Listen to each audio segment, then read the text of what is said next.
In this video, we will be going over how to troubleshoot common ignition issues on your Members Mark Pro Series gas grill. Let's start by testing the ignition button.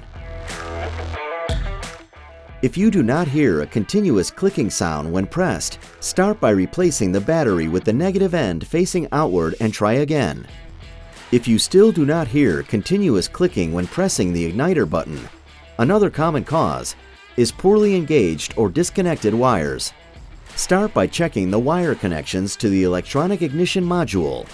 To ensure the proper connection, grasp the wires between your thumb and index finger and push in firmly until you feel a click. If all wires are plugged into the electronic ignition module correctly, if you still don't hear a continuous clicking sound, check the two lead wires on the back of the ignition button. Make sure they are pushed in firmly and try the ignition button again.